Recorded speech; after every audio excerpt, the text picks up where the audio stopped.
وعلیکم السلام ورحمۃ اللہ وبرکاتہ۔ امید کرتے ہیں کہ بچوں آپ خیریت سے ہوں گے۔ پروگرام شروع کرنے سے پہلے کچھ باتیں، جیسا کہ ابھی آپ کو معلوم ہی ہے بچوں کہ اس وقت ہم پاکستان کے اندر ایک بہت مشکل وقت سے گزر رہے ہیں۔ بہت زیادہ بارشیں ہو رہی ہیں۔ کچھ بچوں نے ہمارے ساتھ شیئر کیا کل کہ ماشاءاللہ انہوں نے گھروں کے اندر مختلف قسم کے آیات کریمہ اور ورد اور رات اور درود شریف اور استغفار کی کثرت شروع کی ہوئی ہے۔ یہ بہت اچھی بات ہے۔ آپ سب کو اس کا بے حد اہتمام کرنا ہے، کیونکہ مشکل کی گھڑی ہے اور یہ مشکل جو ہے آتی رہی ہے پاکستان کے اوپر، اور ہم ایز اے نیشن، ایک قوم کی حیثیت میں ہم ہمیشہ بے حد ریزیلینٹ رہے ہیں۔ الحمدللہ اللہ نے بڑی برکت دی ہے اس قوم کو کہ بڑی ریزیلینٹ قوم ہے، بڑی جو ہے یہ سسٹین کر جاتی ہے حالات کے سامنے۔ لیکن اس میں استغفار، اللہ کی طرف متوجہ ہونا، یہ سب سے پہلی چیز ہے، اور پھر اس کے بعد جن جن کی ہم مدد کر سکتے ہیں ان کی مدد بھی کریں۔ حضرت نوح علیہ السلام کے اوپر جب بارش کا اور سیلاب کا عذاب آیا تھا، تو اس کے بارے میں جو ہے وہ ایک آیت کریمہ ہم آپ سے شیئر کر رہے ہیں، جس میں کہا گیا کہ اے زمین اپنا پانی پی جا، اور اے آسمان تو بارش برسانا بند کر دے، اور پانی خشک ہو گیا اور اللہ کا حکم پورا ہو گیا۔ اللہ پاک جب حکم فرماتے ہیں یہ چیزیں ہونا آسان ہو جاتی ہیں۔ تو اس وقت ہمیں اللہ کی طرف متوجہ ہونے کی ضرورت ہے، تاکہ یہ چیزیں جو ہے ہماری زندگی میں آسانیاں آ جائیں، اور یہ وقت شکایتیں کرنے کا بچوں نہیں ہے۔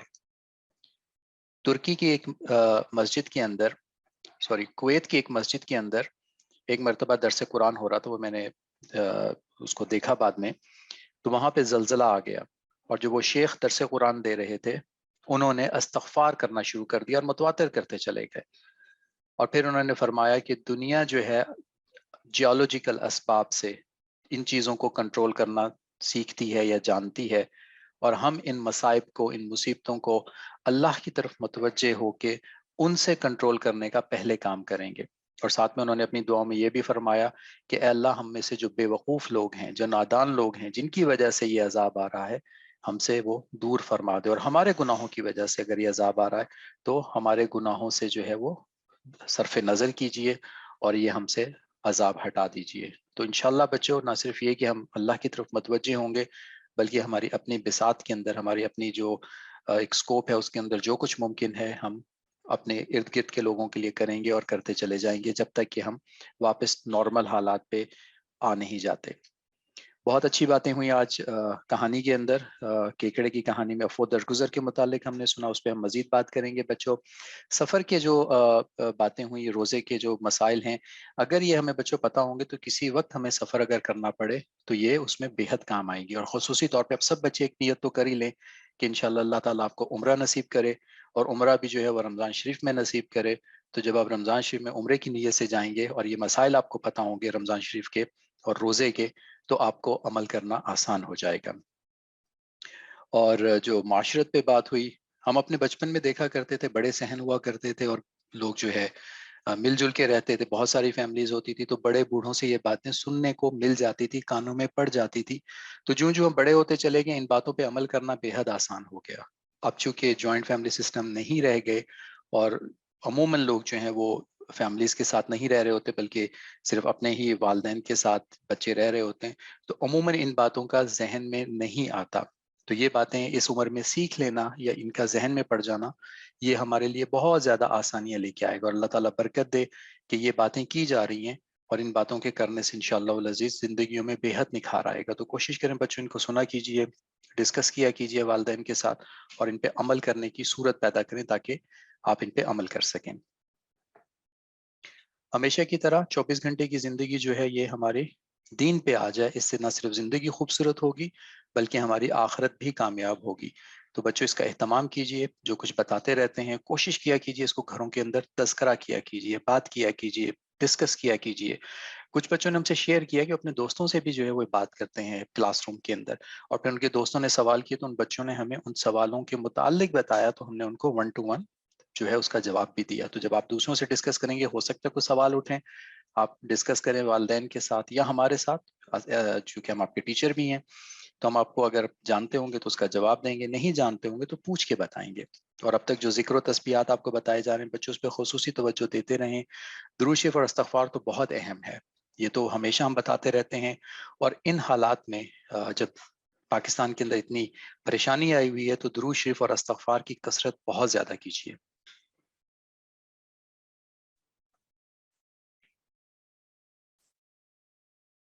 مصیبت کو دور کرنے کے لیے کیا کرنا چاہیے؟ تو مصیبت کو دور کرنے کے لیے بچوں درود شریف بے حد پڑھا کریں. اسی سلسلے میں ہم جو ہے آپ سے ایک حدیث مبارکہ جو ہے وہ شیئر کر رہے ہیں، جس میں حضرت ابن کعب نے رسول پاک صلی اللہ علیہ وسلم سے عرض کیا کہ یا رسول اللہ، میں آپ پر کثرت سے درود بھیجتا ہوں، تو میں اپنی دعاؤں میں کتنا وقت درود کے لیے وقف کر دوں؟ حضور پاک صلی اللہ علیہ وسلم نے فرمایا جتنا آپ چاہیں. تو حضرت کعب نے فرمایا کہ میں ایک چوتھائی یعنی کہ 1/4 25% دعا کا جو ہے یہ میں درود شریف پڑھوں. تو رسول پاک صلی اللہ علیہ وسلم نے فرمایا کہ ہاں جتنا تم چاہو، لیکن اگر اس سے زیادہ کرو تو یہ اچھا ہے. تو حضرت خواب نے پھر عرض کیا کہ یا رسول اللہ، نصف وقت یعنی کہ 50% ٹائم جو ہے وہ میں درود شریف کو دوں اور 50% اپنی دعائیں مانگوں. تو آپ صلی اللہ علیہ وسلم نے فرمایا کہ جتنا آپ چاہیں، لیکن اس سے زیادہ کر لیں تو اچھا ہے. تو پھر حضرت خواب نے عرض کیا کہ 2/3 یعنی کہ 66% میں جو ہے وہ دعاؤں میں شامل کروں. تو آپ صلی اللہ علیہ وسلم نے پھر وہی جواب دیا کہ جتنا آپ چاہیں، یعنی کہ جتنی آسانی ہو، آپ اس سے زیادہ کریں گے تو یہ آپ کے لیے زیادہ بہتر ہوگا. اب یہ مزید جو ہے وہ بہتری کی بات ہو گئی یہاں پہ. تو حضرت کعب نے عرض کیا کہ یا رسول اللہ، میں اپنی ساری دعا کا وقت درود کے لیے وقف کرتا ہوں. تو اس پہ رسول پاک صلی اللہ علیہ وسلم نے فرمایا یہ تیرے سارے دکھوں اور غموں کے لیے کافی ہوگا اور تیرے گناہوں کی بخشش کا سبب ہوگا. تو بچوں دیکھیں، ایک تو رسول پاک صلی اللہ علیہ وسلم کا کرم کہ بار بار فرماتے رہے کہ جتنا تو چاہے، یعنی کہ ایز پر یور کنوینئنس. لیکن جتنا زیادہ کرتے چلے جائیں گے تو اس سے کیا ہوگا کہ دکھ اور غم جو ہیں یہ نہ صرف اس کے لیے کافی ہوگا بلکہ گناہوں کی بخشش کا باعث بھی ہوگا. اور ایک اور فائدہ ہم اس کے اندر دیکھتے ہیں جو کہ ہم نے پچھلی پروگرام میں بھی شیئر کیا تھا کہ نقصان اس وقت ہے جب ہم اللہ سے دور ہو جائیں، اللہ کی طرف متوجہ نہ ہو، اللہ کے ذکر سے جو ہے ہماری زندگی محروم ہو جائے. اور اگر درود شریف پڑھ رہے ہیں تو اس میں جو ہے وہ فضیلت بھی مل جائے گی کہ ہمیں مسلسل جو ہے وہ اللہ کی طرف متوجہ ہونے کا جو ہے وہ ایک سبب، ایک طریقہ مل جائے گا. قدرت اللہ شہاب صاحب ایک بڑے بیوروکریسی میں ایک بڑا نام گزرے ہیں پاکستان کے اندر. وہ فرماتے ہیں کہ جب میں ایگزام دینے جاتا تھا تو کوئی 2 گھنٹے کی واک تھی یا 3 گھنٹے کی، جنگلوں میں سے گزر کے جاتے تھے، سخت خوف زدہ ہوتے تھے. تو فرماتے تھے کہ میں اونچی آواز میں درود شریف پڑھتے ہوئے جاتا تھا. تو اس کی وجہ سے نہ صرف یہ کہ ٹھنڈک کا اثر میرے جسم پہ ختم ہو جاتا تھا، بلکہ میں بڑے آرام سے امتحان دے کے اور پھر خراما خراما 2-3 گھنٹے رات شام کو چل کے گھر آ جاتا تھا. اور پھر فرماتے ہیں کہ اس کا اثر میری پوری زندگی پہ ایسا ہوا کہ ہمیشہ میں جو ہے یہ درود شریف کا دامن ہاتھ میں تھامے رکھا تو مشکلیں، پریشانیاں اور مصیبتیں میری زندگی میں کم آئیں. بہت اچھی ان کی کتاب ہے، خصوصاً جو بچے میٹرک میں پہنچ گئے ہیں. شہاب نامہ اگر ہو سکے تو ضرور پڑھیے گا. پاکستان کی ہسٹری بھی ہے اس کے اندر اور بڑی اس کے اندر ٹپس بھی بتائی گئی ہیں. اب بچوں آتے ہیں آج کے مین ٹاپک کے اوپر کہ عفو درگزر سے کام لیں. یہ ہم نے پچھلے ہفتے سے شروع کیا تھا اور کوشش کریں گے ہم اس کے اوپر بات کرتے رہیں تاکہ یہ تھوڑا سا ہماری زندگیوں کے اندر آ جائے، میری زندگی کے اندر بھی آ جائے، آپ سب کی زندگی کے اندر بھی آ جائے، اور ہم سب مل جل کے دعا بھی کریں گے کہ یہ باتیں ہماری زندگی کا حصہ بن جائیں. تو بچوں عفو درگزر کا اپوزٹ جو ہوتا ہے وہ ہوتا ہے غصہ، انتقام، بدلہ لینا. اب اس کے نقصانات کیا ہیں آج ہم وہ سمجھتے ہیں. بچوں جب بندہ انسان غصہ کر رہا ہوتا ہے تو اپنی صلاحیتیں جو ہے وہ انتقام کے اندر، بدلے کے اندر اس کا ذہن مصروف ہو جاتا ہے. تو اب کیا ہوگا کہ وہ آگے بڑھنے اور زندگی کو مثبت انداز میں نہیں لے سکتا، اس کی زندگی کی پازیٹیو آؤٹ لک ختم ہو جاتی ہے. میں آپ سے 2 واقعات شیئر کرتا ہوں. رسول پاک صلی اللہ علیہ وسلم کی زندگی کے بارے میں آپ سب بچوں کو پتا ہے کہ جب اوائل میں جب شروع ہوئی نبوت کا سلسلہ تو راستے میں کانٹے پہ بچھائے جاتے تھے. اوجھڑی ایک مرتبہ آپ کے اوپر پھینک دی گئی جب آپ صلی اللہ علیہ وسلم سجدے میں تھے. حضرت عائشہ چھوٹی سی تھیں، دوڑی ہوئی آئے اور اپنے والد سے وہ اوجھڑی ہٹائی. یا لوگ جو ہے وہ آپ کو برا بھلا کہتے تھے، مارنے پیٹنے تک نوبت آ جاتی تھی، لیکن ہمیشہ درگزر سے کام لیا. سفر طائف میں کتنا رسول پاک صلی اللہ علیہ وسلم پہ ظلم ہوا لیکن صبر سے کام لیا. اور جب فرشتے نے کہا کہ آپ حکم دیتا ہوں ہم ان کو ہلاک کر دیں تو اس وقت بھی ان کے لیے دعا کی. یہ ہماری ہسٹری ہے، یہ ہمارا جو ہے اسلام ہے، یہ ہمارا طریقہ حیات ہے. شیکسپیئر کا بھی ایک واقعہ شیئر کرتے ہیں، آپ سن کے بڑی حیرت ہوگی کتنا بڑا نام ہے شیکسپیئر کا ادب کے اندر، اور لوگ ان کو کتنا والہانہ انداز میں نہ صرف پڑھتے ہیں، بچوں کو پڑھاتے ہیں، اسٹیج ڈرامے ہوتے ہیں، کیا کچھ ہوتا ہے. تو شیکسپیئر نے کہا ایک مرتبہ کہ اگر تم مجھے پرک کرو گے، یعنی کہ مجھے کچھ چبو گے تو میں اس پہ ریئیکٹ نہ کروں، اور اگر تم مجھے جو ہے وہ میرے اوپر ظلم کرو تو میں کیا اس کا بدلہ نہ لوں. یعنی کہ وہاں کا کلچر یہ بتا رہا ہے کہ ٹٹ فار ٹیٹ، جیسا کرو گے ہم تو ویسا ہی کریں گے تمہارے ساتھ، بلکہ شاید اس سے بھی برا کریں گے. اور ہم نے قریبی ہسٹری میں دیکھا ہے کہ جو کچھ اسلامی ممالک کے اوپر خصوصی طور پہ ہوا ہے، وہ اس توجہ کی طلب ہے کہ کتنا جو ہے وہ ظلم ہوا ہے، اور اس میں ان کا ایک طریقہ حیات ہے، ایک ہمارا طریقہ حیات ہے. تو ہمیں وہ کرنا ہے جو کہ ہمارا طریقہ حیات ہے. اور اس میں بچوں ہماری پازیٹیو آؤٹ لک بھی رہے گی کہ جب ہم معاف کرنا سیکھ جائیں گے، چھوٹی چھوٹی باتوں کو درگزر کرنا سیکھ جائیں گے، تو ہم آگے بڑھتے رہیں گے. یہ پروگریسو لک بچوں بہت ضروری ہوتی ہے، جس کو فارورڈ لکنگ بھی کہتے ہیں، کہ یہ انسان بڑا فارورڈ لکنگ ہے. یہ بڑی ایک آپ کا پازیٹیو کریکٹرسٹک ہوتا ہے. کیونکہ ہوتا کیا ہے کہ بچوں جب کوئی انسان بدلہ لے لیتا ہے تو اس کے بعد اس کو پچھتاوا ہوتا ہے، تعسف ہوتا ہے، یعنی کہ اس کو دکھ ہوتا ہے کہ یار یہ میں نے کیا کیا، اور احساس زیاں کیا، یار میں نے اتنا وقت ضائع کر دیا، یہ میں کسی اچھے کام میں بھی کر سکتا. تو یہ تکلیف، یہ گلٹ جو ہوتی ہے، تکلیف جو ہوتی ہے یہ پچھتاوے کی، یہ پھر کبھی ختم نہیں ہوتی. تو فارورڈ لکنگ رہیں، لوگوں کو معاف کر کے بس آگے بڑھتے رہیں، اپنا وقت بھی بچائیں اور دوسروں کو بھی نقصان سے بچائیں. اور بعض اوقات تو بچوں بہت زیادہ جب ہم غصہ اور انتقام میں رہتے ہیں تو فزیکل ڈیمیج بھی ہوتا ہے، یا تو اپنا ہم بلڈ پریشر بڑھاتے رہیں گے، دل کے امراض اور شوگر اور پتہ نہیں کیا کچھ. اور اگر وہ نہ بھی ہو اور کہیں لڑائی جھگڑے کی خدا نہ خواستہ نوبت آ جائے تو ہو سکتا ہے کہ ایک دوسرے کا بندہ نقصان پہنچا دے، اور اس کے اوپر بھی ہمیشہ بے حد پھر دکھ اور تعاسف رہتا ہے. پھر اس میں انسان وقت بہت ضائع کرتا ہے، کیونکہ سوچتا رہتا ہے، اس کا ذہن اس طرف رہتا ہے ہر وقت، اور بجائے یہ کہ وہ خود کوئی اچھا کام کرے، وہ مسلسل اس ٹینشن میں رہتا ہے، اس تکلیف میں رہتا ہے کہ کس طرح سے وہ بدلہ لے سکے، کس طرح سے وہ انتقام کی کیفیت کے اندر آ سکے، اور اپنا وقت بھی ضائع، اور سب سے زیادہ اپنا وقت ضائع کرے گا اور اپنا ہی نقصان کرے گا، کیونکہ اب وہ کوئی اور پروگریسو ورک، کوئی اور اچھا کام نہیں کر پائے گا. اور پھر سے بچوں سب سے بڑی بات یہ ہے کہ اللہ کی جو توجہ ہے اس سے محروم ہو جائے گا، کیونکہ وہ تو یہی سوچ رہا تھا نا، جیسی کرنی ویسی بھرنی، جیسے بھی ہم نے بتایا کہ ایک معاشرے میں ٹٹ فار ٹیٹ کا جو ہے وہ اصول بہت زیادہ ہے. اب سیرت صحابہ دیکھیں کہ ایک مرتبہ حضرت ابوبکر صدیق رضی اللہ عنہ تعالیٰ کو رسول پاک صلی اللہ علیہ وسلم کی موجودگی میں ایک صاحب جو ہیں وہ کچھ برا بھلا فرما رہے تھے، تو آپ نے کافی صبر کیا اور پھر کچھ الفاظ جب برداشت سے باہر ہو گیا تو فرما دیے. اب رسول پاک صلی اللہ علیہ وسلم اس محفل سے اٹھ کے تشریف لے گئے، تو سیدنا ابوبکر صدیق بڑے پریشان ہوئے، تو فرمائے کہ یا رسول اللہ، جب تک وہ مجھے کچھ کہتا رہا آپ تو بیٹھے رہے، آپ تشریف فرما رہے، اور جب میں نے کچھ کہا تو آپ وہاں سے جو ہے وہ روانہ ہو گئے. تو آپ صلی اللہ علیہ وسلم نے فرمایا کہ جب تک آپ خاموش تھے ایک فرشتہ تمہاری طرف سے جواب دے رہا تھا، یعنی کہ اللہ کی برکات اور اللہ کی سپورٹ جو ہے اس وقت ان کی سیدنا ابوبکر صدیق کے ساتھ تھی. تو بچوں جب ہم اس وقت صبر سے کام لے رہے ہوتے ہیں تو اللہ کی سپورٹ ہمارے ساتھ رہتی ہے. تو یہ ایک بہت بڑی چیز ہے جو کہ ہمیشہ ذہن میں رہنی چاہیے کہ صبر کرنے سے کیا ہوگا. اور بچوں جب آپ کسی کو معاف کرتے ہیں نا تو اپنے آپ کو قداور بنا لیتے ہیں، اپنے آپ کو پروموٹ کر لیتے ہیں، اور جب آپ اس کا الٹ کرتے ہیں تو ڈی موٹ ہو جاتے ہیں. تو ہمیشہ ذہن میں رکھیے کہ ہم نے ڈی موٹ نہیں ہونا انشاءاللہ زندگی میں، ہم نے اپنے آپ کو پروموٹ کرنا ہے، ہم نے آگے بڑھنا ہے. اور اسی لیے کہتے ہیں نا کہ دو غلطیاں، یعنی کہ کسی نے غلطی کی غصہ کر کے، پھر ہم غلطی کریں گے ویسا غصہ کر کے، تو دو غلطیاں کبھی بھی کسی چیز کی اصلاح کی طرف، درستگی کی طرف لے کر نہیں جاتی. تو بچوں کوشش کریں کہ ڈی موٹ نہ ہو، زندگی میں ہمیشہ پروموٹ ہوتے رہیں. اب بچوں یہاں تک تو باتیں ہو گئیں کہ غصے کے یا انتقام کے یا عفو درگزر نہ کرنے کے نقصانات کیا ہیں. اب ہمیشہ کی طرح ہم بات کرتے ہیں کہ اب اس پہ قابو کیسے پائیں. ہم نے یہ بھی تو سیکھنا ہے نا کہ ہم نے اس کے اوپر قابو نہ پائیں. تو سب سے پہلے بچوں یہ دیکھیں کہ یہ جب ہم کام کر رہے ہوتے ہیں نا تو ہم ایک نیور اینڈنگ لوپ میں چلے جاتے ہیں، یعنی کہ کبھی بھی ختم نہ ہونے والا سلسلہ. آپ نے کسی سے بدلہ لیا، پھر اس نے آپ سے لیا، پھر آپ نے اس سے لیا. اسلام کی تعلیمات ایسی نہیں تھی. اگر آپ میں سے کچھ بچوں نے مسدس حالی پڑھی ہو، جو کہ میرا خیال ہے کہ 7th 8th کے کورس میں ہمارے وقتوں میں تو ہوتا تھا، پتہ نہیں ہے کہ نہیں ہے، تو اس میں ایک شعر تھا، کہیں مویشی چرانے پہ جھگڑا، کہیں پہلے گھوڑا بڑھانے پہ جھگڑا، لبے جو کہیں آنے جانے پہ جھگڑا، کہیں پانی پلانے پہ جھگڑا، یوں ہی روز ہوتی تھی تکرار ان میں، یوں ہی چلتی رہتی تھی تلوار ان میں.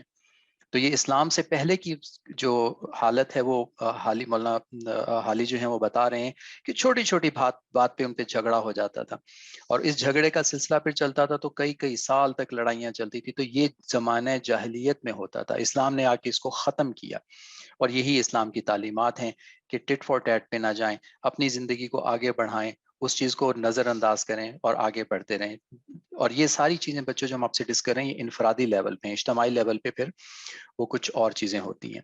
اب بچوں ٹپس کی بات اگر کریں تو سب سے پہلے تو یہ پہچانیں کہ کیا آپ غصے میں آ جاتے ہیں، بدلہ لیتے ہیں. تو اس صفت کو پہچاننے کے لیے دوسروں سے مدد لینی پڑے گی. ایک تو ہمیں یہ کام کرنا ہے. کرنا کیسے ہے؟ کوشش کریں کہ اگلے 4 ہفتے جو اگلے 4 ہفتے آئیں گے، کوئی ایک دن طے کر لیں چھٹی کا دن، سیٹرڈے کا، سنڈے کا، پھر اپنے والدین یا بڑے بہن بھائی یا کسی ٹیچرز کو یہ بتائیں کہ آپ کوشش کریں کہ عفو درگزر سے کام لیں. تو اس سلسلے میں وہ سوچ کے بتائیں کہ پچھلے 7 ڈیز کے اندر، پچھلے ایک ہفتے میں اگر کسی موقع پہ آپ غصے میں آ گئے، درگزر سے کام نہیں لیا، تو اس کے بارے میں بتائیں. تو اس کام سے کرنے سے کیا ہوگا، آپ کو اپنا آپ کا پتہ چلے گا، 4 ہفتے تک پتہ چلتا رہے گا کہ آپ کے اندر کوئی ایسی چیز تو نہیں ہے جس کی وجہ سے آپ غصہ کرتے ہیں اور پھر اس میں آپ بدلہ لینے کی کوشش کرتے ہیں، کیونکہ پہچاننا بہت ضروری ہے. جب تک پتہ نہیں چلے گا آگے نہیں بڑھ پائیں گے. دوسرا کام اپنے بچوں یہ کرنا ہے کہ پیچھے جو ہم نے آپ کو ٹپس بتائی ہیں کہ ان کے نقصانات کیا ہیں، ان کو ایک کاغذ پر لکھ کے کوشش کریں کہ تکیے کے نیچے رکھ لیں. ایک دفعہ رات کو اس کو پڑھ لیا کریں اور سمجھنے کی کوشش کریں کہ بیجا غصہ جو ہے یہ نقصان کیسے پہنچاتا ہے. اب اس سے کیا ہوگا کہ آپ جب بھی وہ غصے کا وقت آئے گا تو کم از کم ذہنی طور پہ تیار ہوں گے کہ ایک تو آپ کو پتہ چل جائے گا کہ آپ غصہ کرتے ہیں کہ نہیں، اور اگر نہیں بھی کرتے تو آپ کو کم از کم ایک احساس ہو جائے گا کہ اگر کبھی غصہ آ جائے یا بدلہ لینے کی کیفیت دل میں پیدا ہو جائے تو اس کے کیا نقصانات ہوتے ہیں. چونکہ آپ پہلے سے پریپیئرڈ ہوں گے، پہلے سے آپ کا جو ہے وہ ایک طرح سے اسلحہ تیار ہوگا، اس بات کے اوپر آپ کے ویپنز تیار ہوں گے کہ کیسے اپنے آپ کو پروٹیکٹ کرنا ہے. تو اس وقت انشاءاللہ اللہ تعالیٰ جو ہے وہ آپ کے ذہن میں بھی ڈال دیں گے کوئی نہ کوئی ایسی برہان، جیسے کہ سورہ یوسف کے اندر آیا تھا کہ اللہ نے ان کو ایک برہان عطا فرمائی تھی جس کی وجہ سے سیدنا یوسف علیہ السلام کی حفاظت ہو گئی تھی. اسی طرح جو ہے وہ کوئی نہ کوئی آپ کو اس وقت مدد اللہ کی طرف سے آ جائے گی کہ آپ اس سے اس وقت بچ سکیں اس سے. اچھا بچوں، ایک اور بات ہم آپ کو بتاتے ہیں. قرآن پاک میں پچھلی دفعہ ہم نے آپ کو بتایا تھا صبر کرنے کے اوپر. اب ایک اور چیز بتاتے ہیں. قرآن پاک میں آتا ہے بسم اللہ الرحمن الرحیم الذین ینفقون فی السراء والضراء، کہ جو لوگ خرچ کرتے رہتے ہیں مشکل میں یا آسانی کے اندر، یعنی کہ جب ان کے پاس بہت کچھ ہوتا ہے اور جب کوئی کم چیز ہوتی پھر بھی وہ اللہ کی راہ میں خرچ کرتے ہیں. والکاظمین الغیظ، اور غصے کو وہ پی جاتے ہیں. والعافین عن الناس، اور لوگوں کے اوپر جو ہے وہ رحم کرتے ہیں، بھلا کرتے ہیں، معاف کر دیتے ہیں لوگوں کے ساتھ. تو یہ 3 صفات آئی ہیں جو نفاق کرتے ہیں، یعنی کہ خرچ کرتے ہیں اللہ کی راہ میں، غصے کو کنٹرول کر جاتے ہیں، لوگوں کو معاف کر دیتے ہیں، بدلہ نہیں لیتے.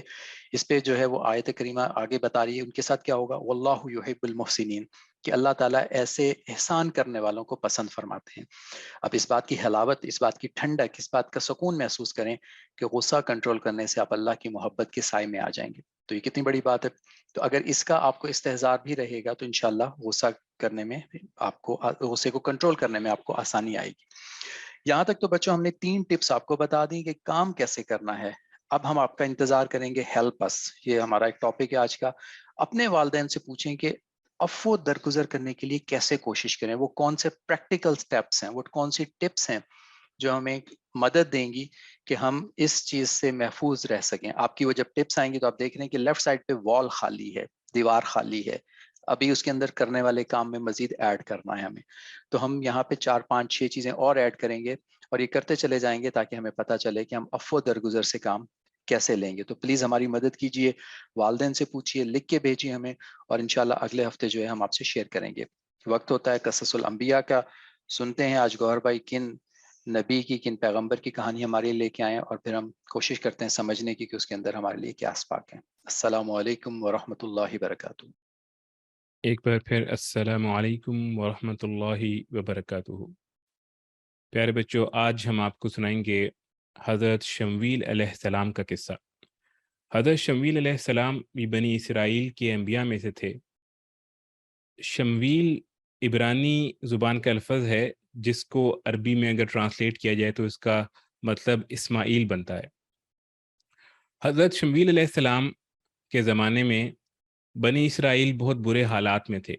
بنی اسرائیل کے اوپر عمالقہ نے حملہ کر کے ان میں سے بہت سے لوگوں کو اپنا غلام بنا لیا تھا اور ان کے اوپر ٹیکس لگا دیا تھا.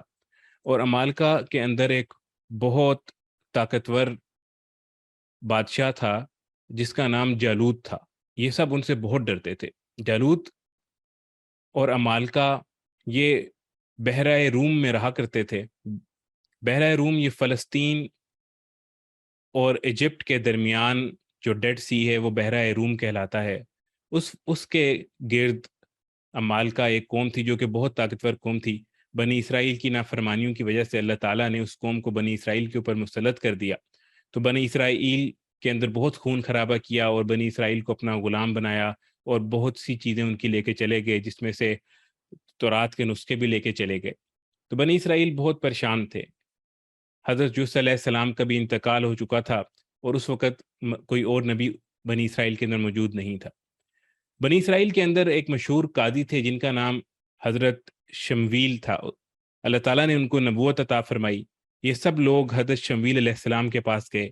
حضرت شمویل علیہ السلام کے پاس جا کے انہوں نے کہا کہ آپ ہمارے لیے بادشاہ مقرر کر دیں، ہم لوگ بہت برے حال میں ہیں، اب ہم مزید برداشت نہیں کر سکتے۔ حضرت شمویل علیہ السلام چونکہ بنی اسرائیل کو جانتے تھے، تو انہوں نے ان سے کہا کہ اگر میں ایسا کر دوں، تمہارے لیے کوئی بادشاہ مقرر کر دوں، اور وہ بادشاہ تم کو جہاد کے لیے کہے، تو کیا تم جہاد کرو گے؟ تو تمام لوگوں نے کہا کہ ہم لوگ تو بہت زیادہ تباہ و برباد ہو چکے ہیں، بہت رسوائی ہم نے کر لی ہے، ہمیں مل چکی ہے، تو اب ہم ضرور آپ کی بات مانیں گے، اور ضرور اس بادشاہ کی بات مانیں گے جس کو آپ مقرر فرمائیں گے۔ حضرت شمویل علیہ السلام ان کو جانتے تھے، پہلے بھی بنی اسرائیل کئی بار اپنے وعدوں کی نافرمانی کر چکی تھی، بغاوت کر چکی تھی، لیکن بہت اصرار کے بعد حضرت شمویل علیہ السلام نے کہا ٹھیک ہے، میں تمہارے لیے بادشاہ مقرر کرتا ہوں۔ تو حضرت شمویل علیہ السلام نے حضرت طالوت کو ان کا بادشاہ مقرر کر دیا۔ حضرت طالوت بہت طاقتور تھے، لیکن بہت امیر نہیں تھے۔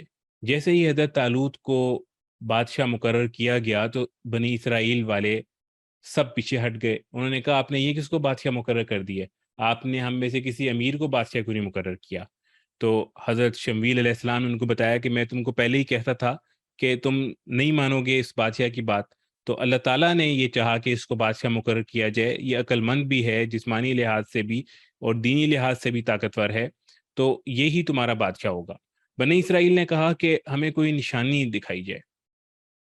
تو اللہ تعالیٰ کے حکم سے یہ ہوا کہ تابوت سکینہ جو کہ صندوق بنی اسرائیل کے پاس تھا، جس کے اندر حضرت موسیٰ علیہ السلام اور حضرت ہارون علیہ السلام کے تبرکات تھے، ان کا عصا تھا، تورات کے کچھ نسخے تھے، اور بھی کچھ تبرکات تھے، وہ جالوت نے جب حملہ کیا تھا وہ ساتھ لے گیا تھا۔ تو اب یہ نشانی یہ ہوئی کہ اللہ تعالیٰ کی طرف سے یہ تابوت واپس حضرت طالوت کے پاس پہنچ گیا۔ تو یہ تابوت سکینہ جب ان کے پاس پہنچا تو سب لوگوں نے حضرت طالوت کو اپنا بادشاہ مان لیا۔ یہ صندوق ایسا تھا کہ جب یہ بنی اسرائیل کے پاس ہوتا تھا تو ان کو اس کی وجہ سے بہت سکون رہا کرتا تھا۔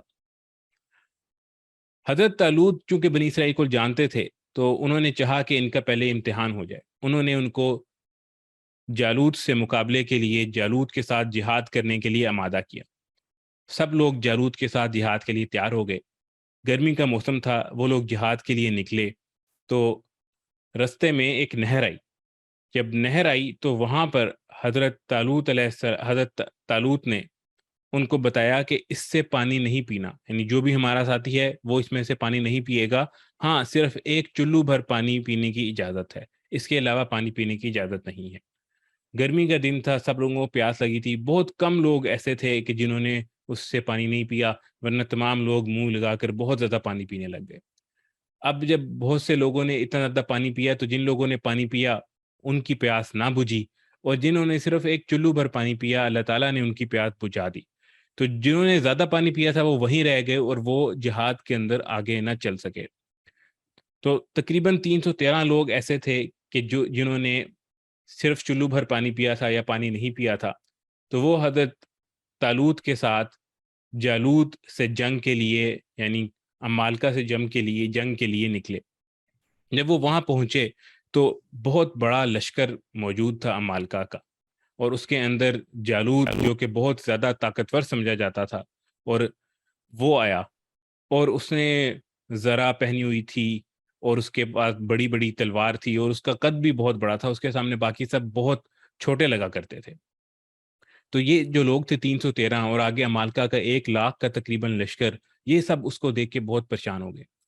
حضرت طالوت نے اپنی قوم میں سے کہا کہ کون ہے جو جا کے جالوت کے ساتھ مقابلہ کرے گا؟ تو کوئی بھی قوم میں سے نہ نکلا۔ انہوں نے پھر اعلان کیا لیکن کوئی بھی نہ نکلا۔ جب انہوں نے پھر اعلان کیا تو پھر حضرت داؤد، جن کو بعد میں اللہ تعالیٰ نے نبوت عطا فرمائی، اس وقت ایک چھوٹے لڑکے تھے، وہ نکلے۔ یہ اپنے 6 بھائیوں کے ساتھ اس لشکر میں شامل تھے۔ اور یہ ان 6 بھائیوں میں سے سب سے چھوٹے بھائی تھے۔ جب حضرت داؤد لشکر میں جا رہے تھے جہاد کے لیے تو رستے میں ان کو 3 پتھر ملے۔ ان پتھروں نے ان کو کہا کہ ہمیں اٹھا لو، انہوں نے پکارا اے داؤد ہمیں اٹھا لو، ہم جالوت کو قتل کریں گے۔ تو حضرت داؤد علیہ السلام نے وہ پتھر اٹھا لیے۔ جب حضرت داؤد سامنے آئے تو حضرت شمویل نے دیکھا کہ یہ تو بہت چھوٹے ہیں اور اتنے طاقتور نہیں ہیں، یہ کیسے مقابلہ کریں گے؟ لیکن انہوں نے کہا کہ میں مقابلہ کروں گا، اور ان کے پاس کوئی ہتھیار بھی نہیں تھا، صرف 3 پتھر تھے۔ تو جب وہ جالوت کے سامنے کھڑے ہوئے، جالوت بھی ان کو دیکھ کے کہا کہ تم کیوں مقابلے کے لیے آئے ہو؟ تم تو میرے مقابلے کے قابل ہی نہیں ہو۔ لیکن حضرت داؤد علیہ السلام نے وہ پتھر نکالے اور اللہ کا نام لے کر وہ پتھر پھینکے، اور وہ 3 پتھر جالوت کے ماتھے اور گردن پہ لگے اور پیچھے سے نکل گئے، اور جالوت وہیں گر کر ڈھیر ہو گیا۔ اس کے بعد حضرت شمیل علیہ السلام نے حضرت داؤد کو اپنا قریبی بنا لیا اور اپنی بیٹی کا نکاح حضرت داؤد علیہ السلام سے کر لیا، اور پھر قوم عمال کا جو ہے وہ یہ جنگ ہار گئی، اور اللہ تعالیٰ نے بنی اسرائیل حضرت شمویل کو اس جنگ میں فتح عطا فرمائی۔ تو بچوں یہ تھی کہانی حضرت شمویل علیہ السلام کی۔ اب میں ریکویسٹ کرتا ہوں عامر جواد صاحب سے کہ وہ ہمیں بتائیں کہ اس میں ہمیں کیا اسباق ملتے ہیں۔ السلام علیکم ورحمۃ اللہ وبرکاتہ۔ ایک بار پھر بچوں السلام علیکم ورحمۃ اللہ وبرکاتہ۔ ایک چھوٹی سی کریکشن، ابھی جو اوجڑی کا واقعہ میں نے سنایا تھا اس میں جو اوجڑی ہٹائی گئی تھی وہ سیدنا فاطمہ رضی اللہ عنہ نے ہٹائی تھی، نہ کہ سیدنا عائشہ رضی اللہ عنہ نے، کیونکہ سید فاطمہ جو ہیں وہ آپ کی صاحبزادی ہیں اور وہ اس وقت بہت چھوٹی سی تھی، انہوں نے ہٹائی تھی۔ تو جزاک اللہ خیر جنہوں نے ہمیں کریکٹ کیا، میں نے کوشش کی ان کا نام معلوم کر کے بتا دیا جائے، لیکن شاید میسج ان تک نہیں پہنچا۔ کہانی سن رہے تھے بچوں جو ہے شمویل علیہ السلام کی، جن کو اسماعیل بھی کہیں پہ لکھا گیا، اور جیسا کہ گور بھائی بتا رہے تھے کہ یہ اس کا مطلب وہی ہے جیسے کہ اسماعیل کا، یعنی کہ جس کو اللہ تعالیٰ نے جو بات سن لی ہو یا اللہ پاک نے جو قبول کر لیا ہو۔ اور قصہ تھا جالوت اور طالوت کا، جس میں جو ہے وہ بہت طاقتور قوم کے سامنے جو ہے وہ اللہ تعالیٰ کی مدد کی وجہ سے کس طرح سے فتح ہوئی، اور اللہ کی مدد کی وجہ سے جو ہے وہ کس طرح سے ایک طاقتور قوم کے اوپر وہ فضیلت لے گئے۔ سب سے پہلے بات بچوں یہ ہے کہ اللہ تعالیٰ جو ہیں وہ مالک الملک ہیں، قابض ہیں، باسط ہیں، یعنی کہ ہر چیز کے اوپر طاقت رکھتے ہیں، دینے والے بھی وہی ذات ہے، روکنے والے بھی اللہ ہی کی ذات ہے، اور جب اللہ چاہتے ہیں تو کسی فقیر کو بادشاہ یا بادشاہ کو فقیر بنا دیتے ہیں۔ اس کے لیے ضروری نہیں ہے جو کہ دنیاوی اسباب نظر آتے ہیں، جیسے ابھی ہم کہانی میں سن رہے تھے کہ ان کی قوم نے فرمایا کہ آپ نے ہم میں سے کسی امیر شخص کو کیوں نہیں بنایا، کیونکہ عموماً یہی سمجھا جاتا ہے کہ جو امارت میں آگے ہیں وہ دانائی میں بھی آگے ہیں۔ ایسا نہیں ہوتا۔ آپ کی جو صلاحیتیں ہیں اور آپ کی جو دانائی ہے، آئی کیو ہے، آپ کا ای کیو ہے، اور باقی بھی جتنے صلاحیتوں والی بات ہے، یہ اللہ کی دین ہوتی ہے، اور ان کو استعمال کر کے اللہ آپ کو کب آگے لے آئے یہ اللہ ہی کے ہاتھ میں ہے۔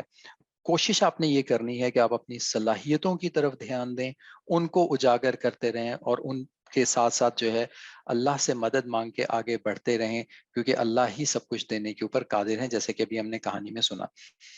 دوسری بات یہ ہے بچوں کہ اگر مسلمان دنیاوی خواہشات کے پیچھے پڑ جائیں گے تو وہ اللہ کے احکامات کو بھلا دیں گے، یعنی کہ جہاں پہ ہماری دنیا کی خواہش ہمیں دین سے روک رہی ہو وہاں پہ بہت زیادہ الرٹ ہونا ہے ہمیں، کہ ہمیں اللہ کے احکامات کو کہیں جو ہے وہ ہم ان کو پیچھے نہ کر دیں صرف اور صرف اپنی دنیاوی خواہشات کے لیے۔ اور چھوڑیں گے تو کیا ہوگا؟ یہ بدعمالی اور ناشکراپن میں آئے گا، کہ ایک تو اعمال نہیں کر رہے اور اللہ کے نعمتوں کا ناشکراپن بھی ہے، اور اسی وجہ سے دنیا میں مصیبتیں اور ذلتیں ڈال دی جاتی ہیں۔